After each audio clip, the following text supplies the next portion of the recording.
Әрбір қиындықпен бірге жеңілдік бар. Қаншалық қиыншылық болса да, ақыры кісіге жеңілдік келеді. Адам қандай бәле кесапаттарға тап болса да, одан сөзсіз құтылады. Түн қаншалық ұзын болса да, бәрібір таң атады. Бақытсыздық, ауыр жағдайлар және басқа түскен сынақтар біраздан кейін таң ататын түн сияқты.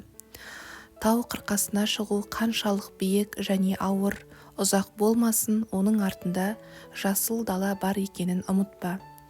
Арқан қаншалық мықты болса да, ерте ме кеш пе ол үзіледі. Жылау, күлімдеуменен, қорқыныш, қауіпсіздікпенен, қайғы, қуанышпен ауысады. Ибрахимді, алейхиссалям, алаулап күйген отқа тастады, бірақ Алланың әмірімен от оған ешбір зиян келтірген жоқ. Алланың үкімімен теңіз ортадан жарылып, Мұса алейхиссалям оның түбі арқылы жая өтіп кетті. Дәл сол теңізге перғауын әскерлерімен батып өлді. Бәрі өзгереді, бәрі орнына келеді, бәрі жақсы болады. Аз ғана сабырлылық, шыдамдылық және жаратқаннан үміт үзбеу керек. Зікір ақыретте сыйлыққа, сауаптарға және бақыттылыққа ие болудың жеңіл жолы бар. Өкінішке орай, көпшілік оны есіне ала бермейді. Бұл ғибадаттың ең оңай түрі. Ол үшін өте үлкен сауап беріледі, бірақ көпшілік ол мүмкіндікті пайдаланбайды. Бұл ғибадат Алланы еске алып, зікір қылу. Жаратқанды еске алып зікір қылу жердегі пейіш. Алланы еске алу, шексіз ілімнің иесі болған жаратқанның алдындағы істердің ең жақсысы және ақыреттегі ұлы дәрежелерге көтерілудің басты құралы. Алла тағала былай дейді: намаз өтелген соң жер бетіне тараңдар және Алланың шексіз шарапатынан ризық несібелеріңді іздеңдер.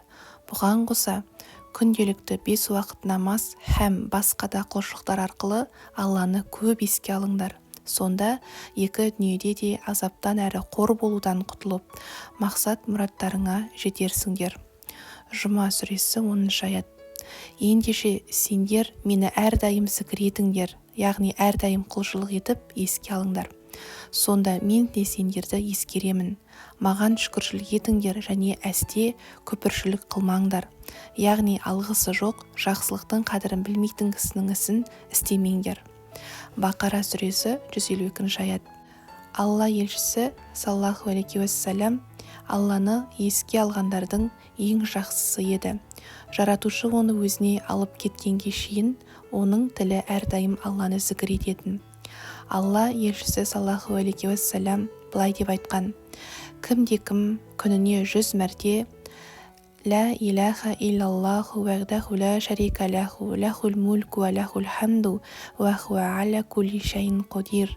Алладан басқа құдай жоқ, ол жалғыз, оның серігі жоқ, ол билік иесі, оған мақтаулар болсын және ол барлығынан құдіретті деп айтса, ол 10 құлды босатқандай сауап алады. Және оған 100 жақсы амалдың сауабы жазылып, 100 күнәсі өшіріледі. Айтқан зікірі сол күні кешке шейін шайтаннан қорғаушы қалқан болады. Және одан көбірек айтқаннан басқа ешкім соншалық жақсы іс жасай алмайды. Алланы еске алу көп жақсылықтарға жеткізетін жеңіл ғибадат. Иманды кісі әрдайым қандай жағдайда болса да, керек болса, төсекте жатып та Алланы еске алып зікір айталады. Пенденің Алланы еске алып жатып ұйықтап кеткені және қайта оянысымен оны еске ала бастағаны қандай ғанибет.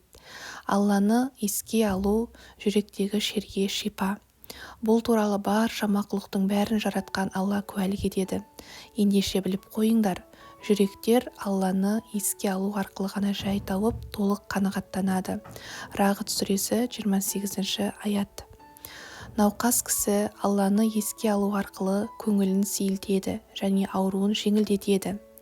Елден жырақта жүргендер Алланы еске алумен жан дүниесі жай тауып, құсалық пен жалғыздықтан арылады.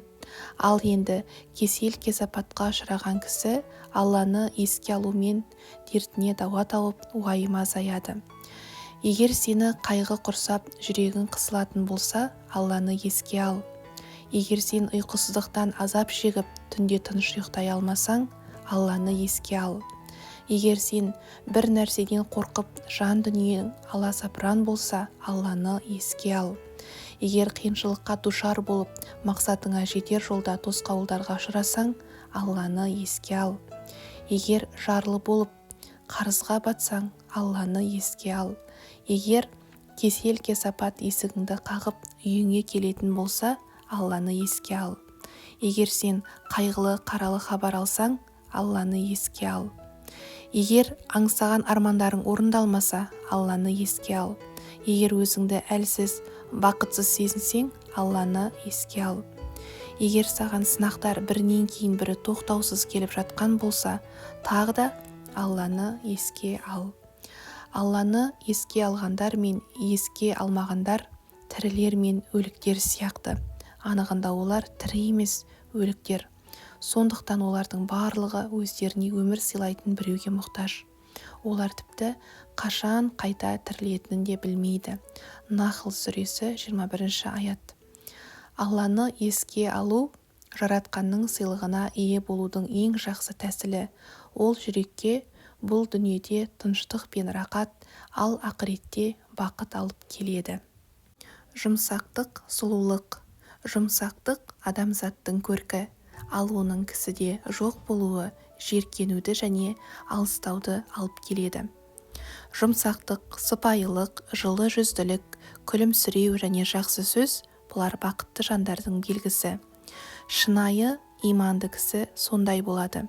Ол ара сияқты жақсы нәрсемен азықтанып, жақсы нәрсе бөліп шығарады. Ол гүлге қонғанында оны сындырмайды, не басқа зиян келтірмейді. Алла тағала жұмсақтықтың қарымы үшін қаталдық пен дөрекілік арқылы қол жеткізуге келмейтін нәрселерді береді. Дүниеде әдепті, тәрбиелі кісілер бар. Олар жүзі жылы, түсі игі жандар. Оларды барлық жерде асыға күтеді. Келгенінде құшақ жайып, қуанып қарсы алады. Олардың сөйлеген сөздерінен, жұмсақтығынан, мейірімінен, көрсеткен көмегінен және тәртіптілігінен айналасындағылар рақат алады. Барлығы олармен араласқысы келеді. Барлығы олармен таныс болып, қарым-қатынас жасауға ұмтылады. Жұмсақтық олардың өзгеше мінезі. Бұл адамдар жақсылық пен жамандық бірдей болмайды. Сен жамандықтың қарымын қолыңнан келген ең керемет жақсылықпен қайтар. Сонда өзіңе қас дұшпан болған адамның жан досыңа айналғанын көресің. Фуссилат сүресі 34 аят деген қағиданы қолданады. Олар жамандыққа жақсылықпен жауап береді. Бауырмал болып мейірімділік танытады. Реніштерді кешіреді. Ақылсыздардан бет бұрып ашуын басады. Жақсылықты еске алып, жамандықты ұмытады. Оларды жан дүниесіндегі салмақтылығы, сабырлылық пен сезімталдығы өзгешелеп тұрады. Айналасындағылар олардан ешқашан зиян шекпейді. Бұл фәни жалғанда олар айналасындағылармен тату-тәтті өмір сүреді, ал енді ақыретте оларды жасаған сауабына сай ұлы сыйлық күтіп тұрады. Барлығы тағдырда жазылған. Алла тағала былай дейді: жер бетінде орын алатын қуаңшылық, зілзала, топан су сынды қандай апат болмасын, яки бастарыңа келетін ауру сырқау, ашаршылық, жақындарыңнан немесе дүние мүліктерінен айырылу сынды қандай ауыртпалық болмасын, бәрі де біз оларды жаратпай тұрып-ақ кітапқа, лаухул махфузға жазылып қойылған. Шүбәсіз бұл Алла үшін оп-оңай. Хадид сүресі 22 аят. Біз Тәураттан кейін Забурде де жер бетіне бір Аллаға иман келтіріп, игі істер істейтін ізгі жандар мұрагер болады. Яғни қиямет қайымнан және қияметтің орнауына себеп болатын құбылыстардан бұрын жер бетіне солар иелік етеді. Сондай-ақ ақыретте де жұмақтың жеріне солар мұрагер болады деп жаздық. Әнбия сүресі 105 аят. Алла тағала әрбір нәрсе туралы анық біледі. Ол өткен заманда болған және келешекте болатын нәрселердің бәрін біледі. Ол бәрін түгелдей және ұсақ түйегіне шейін біледі. Және одан көкте де, жерде де еш нәрсе жасырын қала алмайды. Жаратқан былай дейді: анығында адам баласын біз жараттық. Міне сондықтан нәпсісінің оған үнемі не сыбырлап, көкейіне қандай ойлар салатынын жақсы білеміз. Қаф сүресі 16 аят. Алла тағала аспан мен жерді жарататын кезде лаухул махфузда қиямет қайымға шейін болатын нәрселердің бәрін жазып қойған. Алла жаратқан ең алғашқы нәрсе қалам болды. Оған ол жаз деп бұйырды. Қалам: уа жаратқаным, мен нені жазам деп. Ол болатынның бәрін жаз деді. Сонда қалам қиямет күніне шейін болатын нәрселердің бәрін жазды.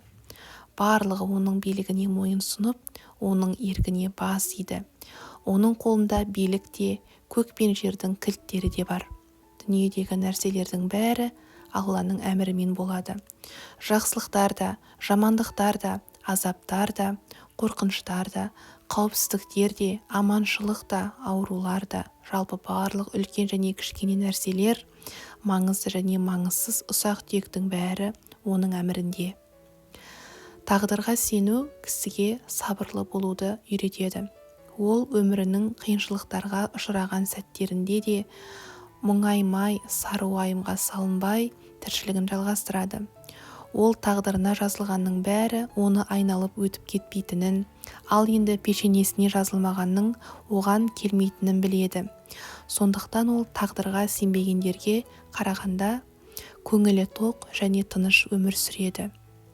Тағдырға сенген кісі басына қайғы келгенде шыдамды және сабырлы болып, жаратқанның сауаптарынан үміт етеді. Осылайша оған қайғы ретінде келген нәрсе жақсылыққа айналады. Алла тағала былай дейді: басқа келген әр жамандық Алланың рұқсатымен ғана болады. Кім-кім Аллаға шын көңілден иман етсе, Алла оның жүрегін ақиқатқа және дұрыс бағытқа бұрады. Алла барлық нәрсені біледі. Тағабун сүресі 11 аят. Кесел-кесапатқа ұшыраған кісі бұның Алла жазған тағдыр екенін біліп, Алланың жақсылығынан үмітін үзбей сабырлық танытатын болса, Алла оның құлазыған көңілін тыныштандырады да өзінің құдіретімен және тура жолымен оның бұл дүниеде жоғалтқан нәрсесінің орнын толтырып береді. Кейде жаратушы пендеге жоғалтқан нәрсесін қайтарып береді, немесе одан да жақсы нәрсені нәсіп етеді. Басыңа келетін нәрседен қашып құтыла алмайсың. Біздің қолымыздан келетін бір ғана нәрсе жаратқанның тағдырына бас иіп мойын сұну және көп кісінің айтуы әдетке айналған әттең деген сөзді ауызға алмау керек. Әттең дегеннен еш пайда жоқ. Ешқашан егер мен пәлендей қылғанда түгендей болар еді, немесе егер де мен мынаны жасамағанда осындай болмас еді дегендей өкініш сөзді айтпа. Бар болғаны Алланың тағдыры, жаратушы өз қалағанын жасады деп айтсаң дұрыс болады. Иман өмір өзегі. Ең бақытсыз адамдар бұлар иман деген ұлы байлықтан құр қалғандар. Алла тағала былай дейді: кім-кім мені еске алудан бас тартып, кітабымнан сырт айналса, оның дүниедегі тіршілігі таршылық пен қиындыққа толы болады. Әрі қиямет күні оны көр-соқыр етіп тірілтіп, махшарға да су қараңғы соқыр күйінде келтіреміз. Таха сүресі 124 аят. Аллаға иман ғана адам өмірін шынайы бақытты, жарық және қуанышты ете алады. Имансыз кісілер көбіне тіршіліктегі қиыншылықтардан және бұл жалған дүниенің таусылмас ауыр сынақтарынан шаршап, өз өмірін қиюмен аяқтайды. Пенде жаратушының жолынан бұрылып кеткен кезде не әу бастан бұл жолға түсуден бас тартса, ол өз қалауымен өзін бақытсыздыққа жетелейді және қараңғылықта тентіреп жүруге душар қылады. Олар әу баста қалай сенбеген болса, бүгінде иман етейік деген ниеттері болмағандықтан жүректері мен көздерін ақиқатты көрмейтін һәм мүлдем сезбейтін етіп, теріс бағытқа бұрып жібереміз де азғындап адасқан күйде мәңгіріп жүре беруіне жол береміз. Ән-ғам сүресі 110 аят. Тарихтың сан ғасырлық сабағынан алған ащы тәжірибесінен кейін бұл дүниені сақтап қалатын жалғыз нәрсе иман екенін адамзатқа түсінетін мезгіл жетті. Өйткені иман мен сенімнің жоқтығы адамзаттың бүкіл тарихындағы барлық жамандықтардың себепшісі болған. Атеизм адамзатқа ешқандай бақыт алып келген жоқ. Адамзатқа тура жолды көрсету үшін түсірілген пайғамбарларға иман келтіретін уақыт шынымен де келген шығар. Алла тағаланың жаратушы, барлық мақлұқтардың иесі және басқарушысы екенін танып, оған мойынсұнып, оған сансыз мақтаулар айтатын мезгіл шынымен де жеткен шығар. Пенденің иманы қаншалық күшті болса, оның өзі де соншалық күшті және бақытты. Мейлі ер болсын, әйел болсын, кім-кім мүмін ретінде Алланың разылығына бөлейтін сауапты да игілікті істер атқарса, біз оған міндетті түрде пәк әрі жақсы өмір сыйлаймыз. Сондай-ақ оларды дүниеде істеген ең игі, ең жақсы істерін ескере отырып, сый-сияпатқа бөлейміз. Нахл сүресі 97 аят. Ең жақсы өмір жан дүниенің тыныштығы. Жаратушыға және оның қасиетті хабарына сенген, оны сүйген, оның қаһарынан қорыққан және оның заңдарын сақтап жүрген кісі тыныш рақат өмір сүреді. Сондай кісі ғана ішкі үйлесім дегеннің не екенін сезеді. Ол адам барлығы алдын ала жаратушы тарапынан тағдыр болып жазылғанын және пешенесіне жазылған нәрсенің сөзсіз болатынын біледі. Сондықтан шынайы иман иелеріне еш нәрсеге қайғырудың, сары уайымға салынудың, ештеңеден қорқудың керегі жоқ. Өйткені ол жаратушыға, иесі, исламға, діні, Әзірет Мұхаммедке саллаллаху алейхи уассаламға Алланың елшісі ретінде разы болады. Басқаға көз салма. Көз салу жегідей жейтін құрт сияқты. Бұл көре алмаушыны қинайтын айықпас дерт. Оның басқа дерттерден өзгешелігі кісіге ешқандай сауап та, күнәлардың кешірілуін де алып келмейді. Көре алмаушылық дос келбетіндегі дұшпан деп дұрыс айтылған. Көре алмастық пешке от жағып, одан кейін оған өзі түскен кісідей.